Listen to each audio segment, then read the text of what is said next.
Bueno, legisladora, a ver, para ir un poco sobre esta última sesión, ¿no?, que han tenido ayer en el Poder Legislativo, hubo varios temas que se han tratado allí. Hay uno destacable de lo que es el ámbito de la justicia sobre una modificación de la ley 8197. ¿Qué es lo que implica esta modificación, legisladora? Muy contenta, la verdad, porque después de muchos años de bregar para que esto se apruebe, el día de ayer resultó aprobado.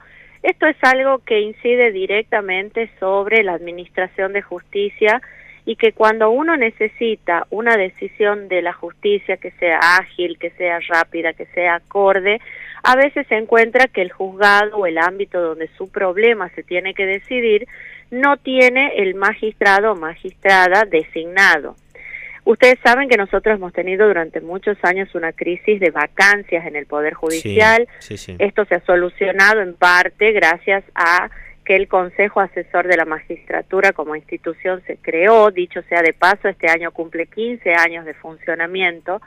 Una institución que sirve para, o tiene por objeto, seleccionar, realizar el proceso de selección para que después, mediante una terna y una elección del Poder Ejecutivo y un acuerdo del Legislativo, un magistrado se pueda sentar en ese lugar a impartir justicia, que es lo que la gente necesita. Pero ¿qué sucede? Que estos procesos de selección son bastante largos, tienen muchos procesos y además de eso tienen un costo para el Estado. El Estado invierte hoy alrededor de 2 millones de pesos para seleccionar un magistrado. ¿Y qué es lo que está pasando ahora?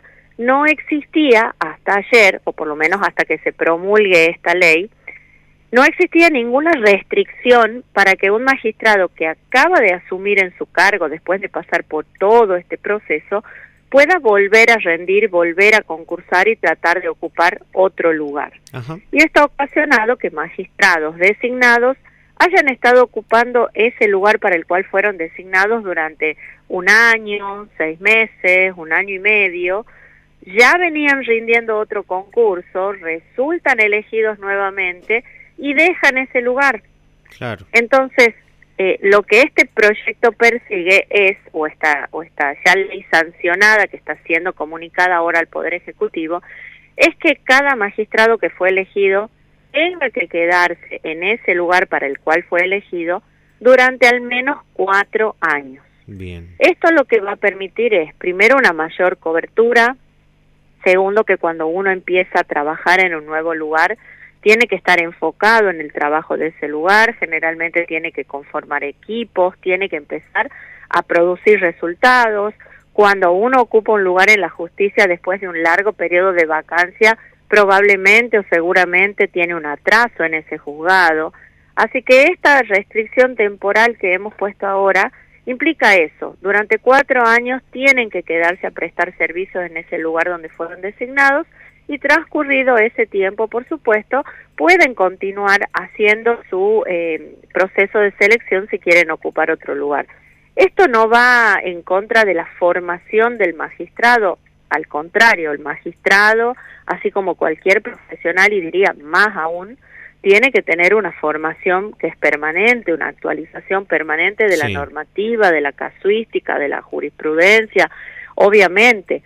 Pero acá no se cercena ningún derecho, sino que simplemente se pone en la balanza y se ordena esta cuestión para poder tener y garantizar una mayor cobertura de estas vacantes y mayor posibilidad del justiciable, del ciudadano, de que cuando realmente tiene un problema que necesita que lo dirima la justicia esté ahí, presta y pronta, con sus equipos conformados y sobre todo su norte puesto en resolver los conflictos.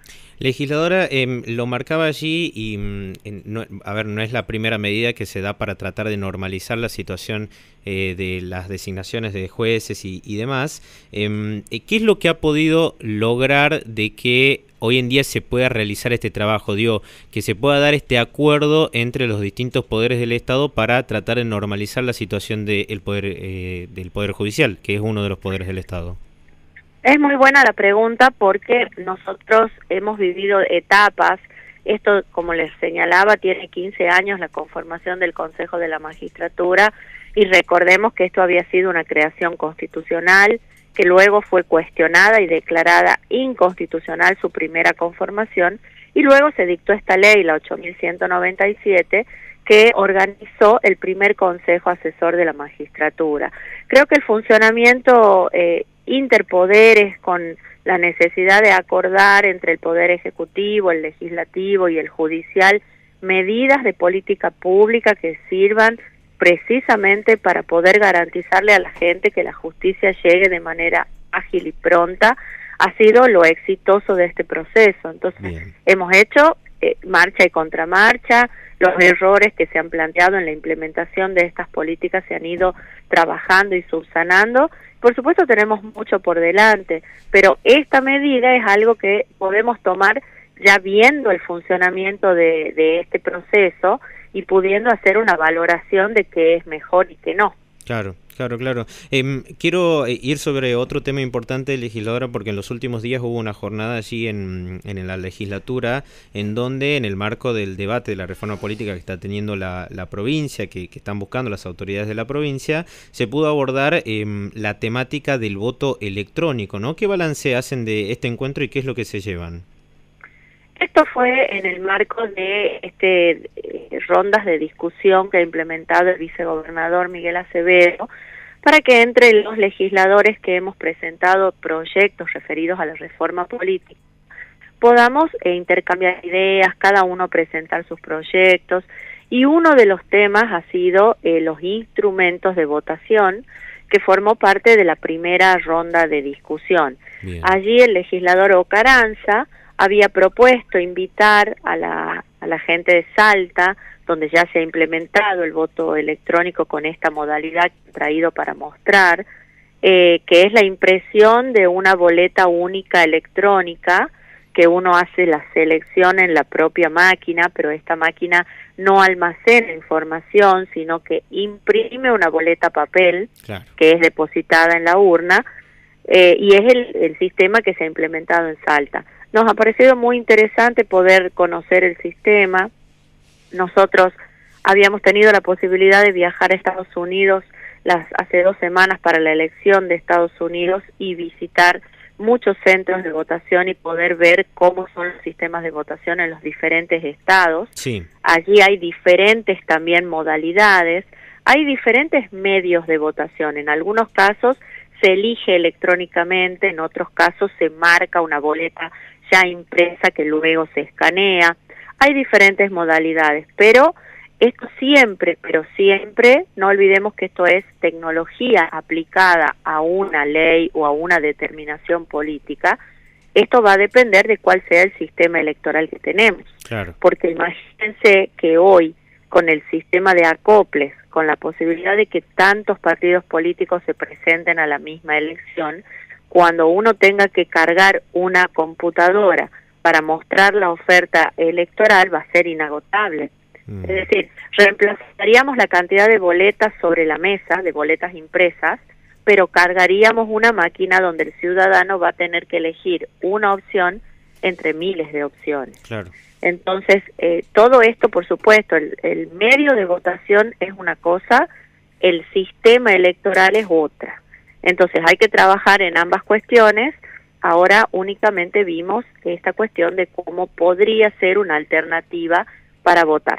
¿Y qué opina de la forma que está llevando adelante el titular hoy de quien preside la legislatura, el contador Acevedo, y también el gobernador, sobre esta reforma política que habían planteado hace algunos meses, de poder tener distintas reuniones y viendo distintas alternativas para Tucumán? El gobernador lo había planteado en el inicio del periodo de sesiones ordinarias de este año, el 1 de marzo, y luego dio varias señales con respecto al tema, convocando a diferentes fuerzas políticas, pero fue el vicegobernador el que tomó esta determinación de realizar esta ronda de conversaciones, entendiendo que nosotros ya tuvimos una ronda de consultas hacia la sociedad civil, hacia los gremios, hacia los partidos políticos, hace unos años atrás, que ya tiene sus conclusiones, que fue Tucumán Dialoga. Por lo tanto, el paso que seguía era poder tomar esas conclusiones y hacer un debate legislativo con los proyectos que están presentados. A mí me parece una muy buena modalidad. Estamos, por supuesto, conversando permanentemente con el Poder Ejecutivo, con el gobernador. este es un tema en donde tenemos que buscar ciertos consensos. En la primera reunión ha sido muy interesante porque hay cuestiones en las que hemos coincidido, como por ejemplo la necesidad de la creación de un fuero electoral propio para poder tener un organismo judicial independiente que justamente pase por un proceso de selección para poder dirimir los conflictos electorales que pueda tener la provincia, no solamente cada 4 años, sino también los procesos electorales de las diferentes instituciones intermedias de la comunidad, como por ejemplo los gremios o las organizaciones de la sociedad civil, que se han planteado muchas cuestiones que se han dirimido en ámbitos laborales o civiles, pero no con una competencia especializada. Bien. Yo creo que es una muy buena alternativa este debate interno, donde por supuesto las conclusiones y el verdadero debate se va a dar en las comisiones permanentes de la Cámara, a donde van a ser girados o han sido girados ya los temas presentados por los legisladores. Pero vamos avanzando y es muy interesante. Bien, legisladora, bueno, vamos a seguir de cerca ese tema también y le agradecemos mucho que nos brinde estos minutos y esta información para el EB12, muy amable. Muchísimas gracias a ustedes, que tengan un hermoso fin de semana. Igualmente, que tenga buen fin de semana. La doctora Carolina Vargas Aynace, legisladora provincial, que nos hablaba sobre esta última sesión en la cual han aprobado un punto importante acerca del ámbito de la justicia que tiene que ver con la modificación de la ley 8.197. Esto va a traer un poco de estabilidad en cuanto a las designaciones de los magistrados en la provincia, que lamentablemente en algunos casos no tenían esa estabilidad, que se estaban dando cambios cada 6 meses, cada 1 año, y esto va a permitir que puedan permanecer en el cargo 4 años, así que eso va a dar una posibilidad de trabajo mucho más permanente. Y hablando un poco sobre todo este trabajo de normalización de las designaciones de jueces y demás que vienen realizando en este tiempo, y esta última jornada que han hecho de conocer un poco las modalidades de votación en el marco de esta discusión interna que están teniendo sobre la reforma política en Tucumán.